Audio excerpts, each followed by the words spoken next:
Fala galera, aqui é a Júlia e agora a gente vai corrigir a questão 94 do Enem 2009. Vamos lá? No programa de balé Parade, apresentado em 18 de maio de 1917, foi empregada publicamente pela primeira vez a palavra surrealismo. Pablo Picasso desenhou o cenário e a indumentária, cujo efeito foi tão surpreendente que se sobrepôs à coreografia. A música de Eddie Satie era uma mistura de jazz, música popular e sons reais, tais como tiros de pistola, combinados com as imagens do balé de Charles Chaplin, cowboys e vilões, mágica chinesa e ragtime. Os tempos não eram propícios para receber a nova mensagem cênica, demasiado provocativa devido ao repicar da máquina de escrever, aos zumbidos de sirene e dínamo e aos rumores de aeroplano previstos por Cocteau para a partitura de Satie. Já a ação coreográfica confirmava a tendência marcadamente teatral da gestualidade cênica, dada pela justaposição, colagem de ações isoladas seguindo um estímulo musical, certo? Então, um texto falando sobre um espetáculo, né, do Ballet Parade, que em 1917 apresentou, né, algo bem, digamos, surreal, na palavra mesmo. Quer dizer, então, o cenário, né, tinha um efeito muito grande, tinha um efeito tão grande que parece que aparecia mais do que a própria coreografia do balé, né? A música misturava jazz, música popular e sons reais como os tiros de pistola, né? As imagens do balé eram um balé de Charlie Chaplin com cowboys, vilões, mágica chinesa, né? A arte cênica ela é muito gestual, quer dizer, através dos gestos, tudo bem? Então, assim, é um tipo de espetáculo que tem uma mistura de muitas coisas diferentes, certo? É uma coisa um pouco surreal, um pouco diferente do que as pessoas estavam acostumadas em 1917. Tudo bem? Vamos para a pergunta. As manifestações corporais na história das artes da cena muitas vezes demonstram as condições cotidianas de um determinado grupo social, como se pode observar na descrição acima do balé Parade, o qual reflete. Qual é o foco da questão, galera? Está dizendo assim, as manifestações corporais, muitas vezes elas se refletem no nosso cotidiano, certo? Então, depende do que acontece no cotidiano, se um dia, né, nós formos, por exemplo, fazer uma coreografia de um balé, nessas cenas, o nosso cotidiano, a nossa vida, né, as músicas que a gente escuta, elas vão influenciar essas manifestações do corpo, tá tudo bem? Então, na história, geralmente é assim. O que influenciou tantas coisas ao mesmo tempo? Entende? Essa é a pergunta, né? Qual é o cotidiano, né, dessas pessoas de 1917 para incluir tantas coisas, né, diferentes, né, num espetáculo? Tudo bem? Então, vamos para a alternativa. Então, na descrição acima, né, reflete a falta de diversidade cultural na sua proposta estética. Galera, falta de diversidade é o que menos tem. Tem mais diversidade, né? Não é falta. Não tá falando mistura jazz, música popular, sons de tiro, sons de máquina de escrever, zumbidos de sirene, né? A coreografia, o cenário, quer dizer, é uma diversidade cultural muito grande, não é falta de diversidade, entendeu? Então, letra A, incorreta. Letra B, a alienação dos artistas em relação às tensões da Segunda Guerra Mundial. Galera, em 1917, né, que é a data aqui do espetáculo, existe Segunda Guerra Mundial?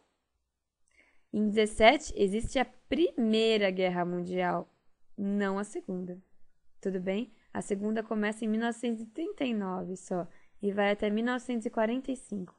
Então é outra época totalmente diferente. Tudo bem? Então, letra B, incorreta. Letra C. Uma disputa cênica entre linguagens das artes visuais, do figurino e da música.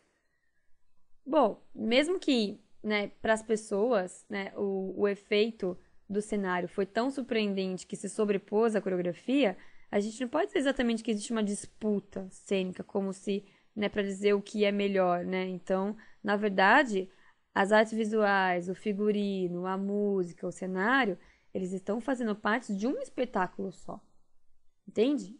A tendência é juntar tudo e você pensar sobre tudo como um bloco só, não várias coisas diferentes, né? Não é para pensar o jazz, ou a música popular, ou os sons de tiro. É para entender toda essa mistura, entende? Então, a C, né? Se não existisse outra alternativa, eu acho que eu colocaria ela, mas por enquanto eu acho que tá fácil. Letra D. As inovações tecnológicas nas partes cênicas, musicais, coreográficas e de figurino. Aqui, na minha opinião, o Enem cometeu um certo erro. Quando você fala em inovação tecnológica, significa muita coisa. Quer dizer, está em 1917. Qual inovação é essa? O texto não fala. Tudo bem? O jazz já existe, a música popular também, os sons reais, assim, de imitando tiros de pistola ou de máquinas de escrever.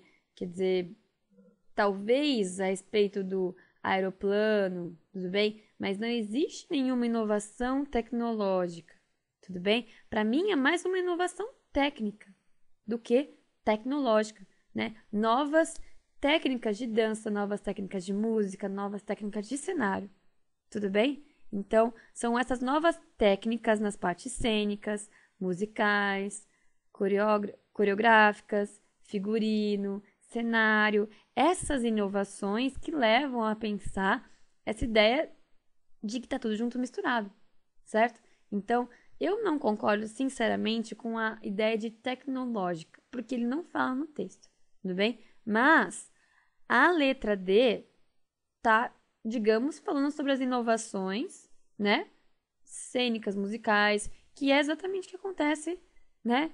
No texto, tudo bem? Então, se não tiver nenhuma outra melhor, a gente vai para a letra D, tudo bem?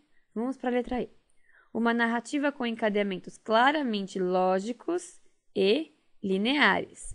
Galera, nem preciso dizer, né? E quando ele fala assim, uma tendência da gestualidade, quer dizer, quando ele diz que ele mistura diversos tipos de música, diversos tipos de cenário e diversos tipos de coreografia, não dá uma ideia de narrativa lógica, como um balé certinho, tudo bem? Então, não existe uma tendência de você fazer uma coisa surreal, de você fazer uma mistura, de você fazer não uma narrativa toda certinha, lógica e linear, tudo bem?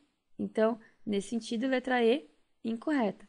Embora a letra D tenha usado um termo um pouco estranho, ela é mais fala a respeito do texto, tudo bem? São essas inovações técnicas, ou de certa maneira tecnológicas, que, digamos, incluídas num espetáculo, num mesmo espetáculo, dá esse baque, né? Como ele fala, os tempos não eram propícios para receber uma mensagem assim tão provocativa, né? Então, foi uma coisa que espantou as pessoas, né? Diversos tipos de som, diversos tipos de coreografia, de música, de cenário, tudo bem? Mas isso é o que torna, né, este espetáculo tão único, né? As inovações musicais, coreográficas, a vontade de fazer uma coisa diferente, tudo bem? Então, embora a letra D não esteja totalmente certa, ela fala, né, das principais características do movimento. Tudo bem, galera? Então, uma questão que, se você conhece a respeito do surrealismo, fica mais fácil de responder. Mas, como a gente viu, dá para responder só indo pro texto, lendo com cuidado e achando direitinho a pergunta. Beleza, galera? Então, bons estudos e até mais!